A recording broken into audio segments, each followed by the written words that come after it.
Assalamualaikum warahmatullahi wabarakatuh. Halo para pendengar setia Cherry Mist, selamat datang kembali di channel kami. Pada malam ini, kami akan membawa kalian ke dalam sebuah kisah yang penuh dengan kengerian dan misteri. Siapkan diri kalian untuk mendengarkan cerita yang akan membuat bulu kuduk kalian berdiri.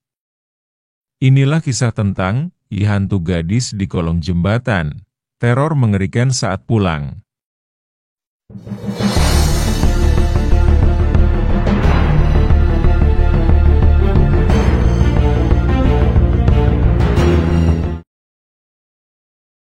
Langit malam itu benar-benar pekat, seolah tak memberi ruang bagi bintang untuk bersinar.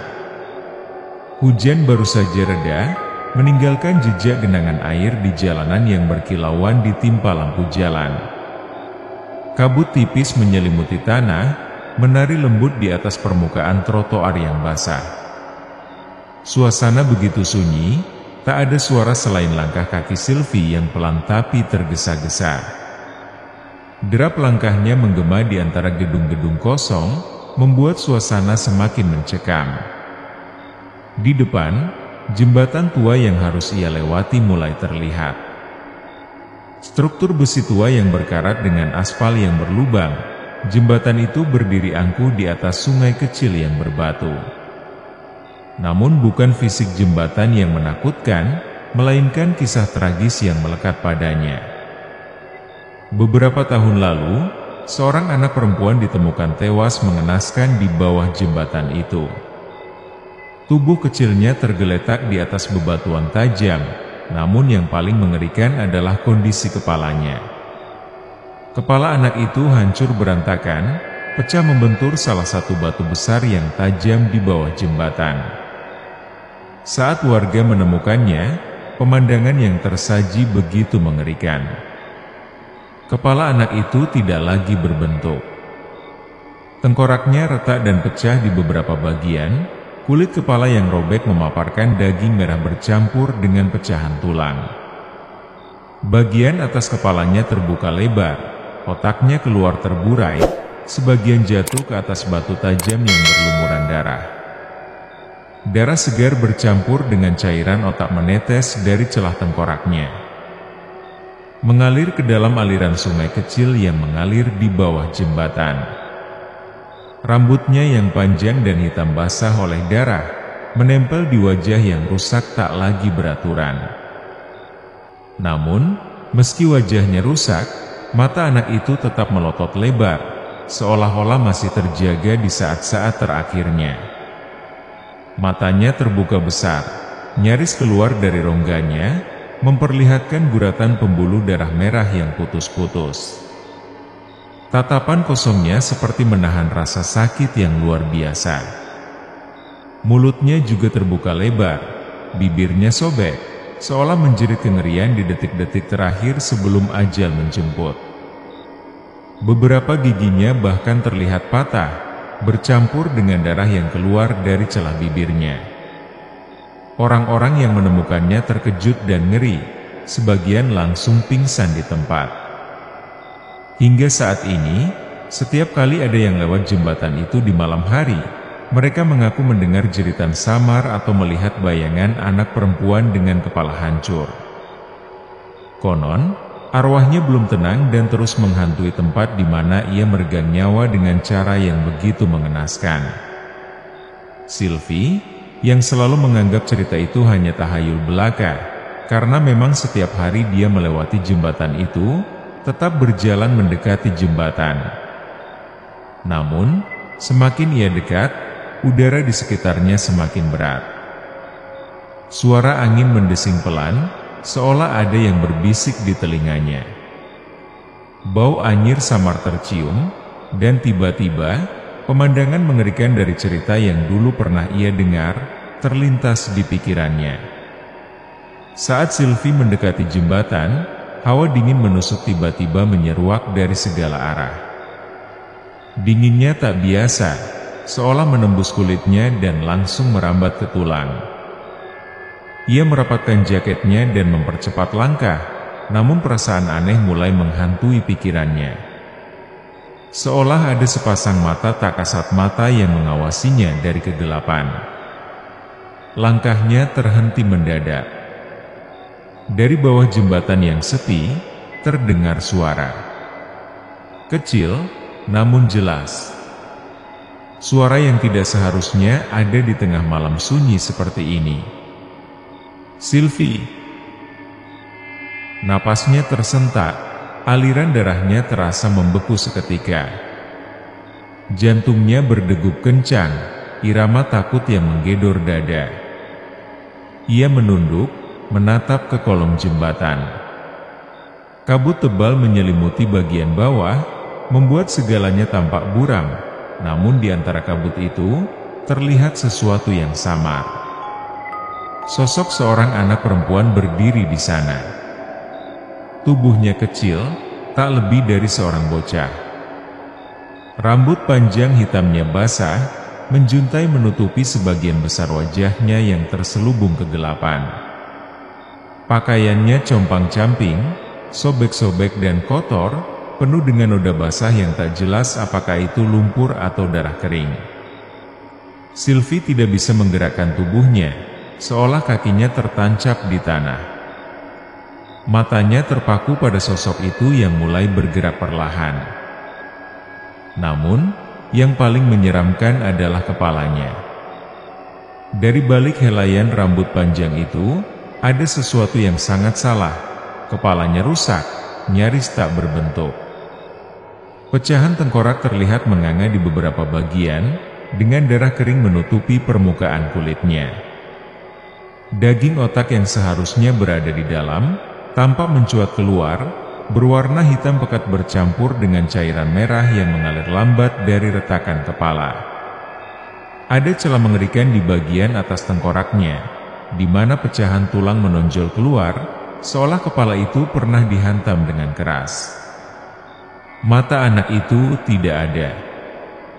Hanya rongga kosong yang menganga, dengan jejak hitam darah yang mengalir dari sana. Tapi meski tak ada bola mata, Sylvie merasa seolah dia sedang ditatap dengan intens. Seolah-olah mata tak terlihat itu menelusuri setiap inci tubuhnya, memeriksa dan menunggu. Hantu itu perlahan mengangkat kepalanya. Rambut basah yang menutupi wajahnya sedikit tersibak, memperlihatkan lebih banyak detail yang semakin mengerikan. Mulutnya terbuka lebar, seakan terkunci dalam jeritan yang tertahan selama bertahun-tahun. Bibirnya robek di beberapa bagian, memperlihatkan gigi-gigi kecil yang hitam, tertanam dalam senyuman mengerikan yang dipaksakan. Di balik bibirnya, ada suara aneh. Suara napas pendek yang tertahan, seperti seseorang yang tercekik atau terjebak dalam rasa sakit yang tak berkesudahan. Dan kemudian, dari bibirnya yang koyak itu, terdengar lagi suara samar, seperti desisan yang berbisik dari kedalaman maut. "Main denganku." Sylvie tidak bisa bergerak. Kakinya seolah tertanam di tanah. Suara napasnya tertahan di tenggorokan. Sosok itu mulai mendekat, langkahnya lambat, tertatih-tatih, dengan darah hitam menetes dari bagian kepala yang hancur. Setiap langkah disertai bunyi seretan pelan, seperti tubuh yang tak lagi mampu menanggung berat beban kematian yang ia bawa. Saat hantu itu semakin dekat, udara di sekitar Sylvie semakin dingin. Seolah semua panas tersedot keluar dari tubuhnya, meninggalkan hanya rasa takut yang mencekam. Hantu itu kini tepat di depan jembatan, hanya beberapa meter di bawahnya, menatap ke atas dengan senyuman koyak yang makin lebar. Sylvie terjerembab mundur, seluruh tubuhnya bergetar hebat. Ia mencoba berlari, tapi kakinya terasa lemas. Dan di saat yang sama, suara itu kembali terdengar, lebih jelas, lebih menakutkan. Anak itu mengulurkan tangannya yang pucat, dengan jemari yang kurus dan panjang, penuh dengan bekas luka. Sylvie memaksa dirinya berlari, tapi pandangannya mulai berputar, terjebak dalam ketakutan yang tak lagi bisa ia kendalikan. Sylvie berlari secepat mungkin, langkah-langkah kakinya terdengar memburu di jalanan sepi. Tubuhnya terasa semakin berat, seperti ada tangan tak kasat mata yang mencengkeram pergelangan kakinya, menariknya kembali ke arah jembatan. Suara napasnya terengah, dadanya terasa sesak, tapi dia memaksa dirinya untuk tidak berhenti, menolak untuk menoleh ke belakang meski desiran napas dingin itu masih terasa di tengkuknya. Jantungnya berdegup kencang, ketakutannya memuncak dengan setiap langkah. Di tengah kegelapan, jalanan menuju rumahnya yang biasanya terasa akrab kini berubah menjadi lorong tak berujung.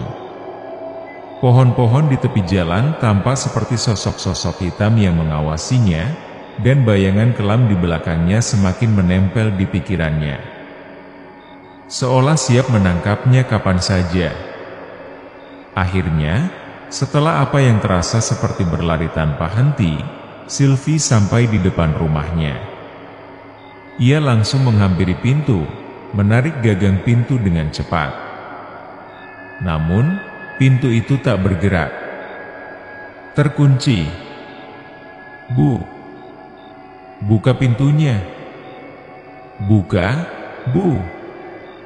Sylvie berteriak panik, suaranya tercekat di tenggorokan.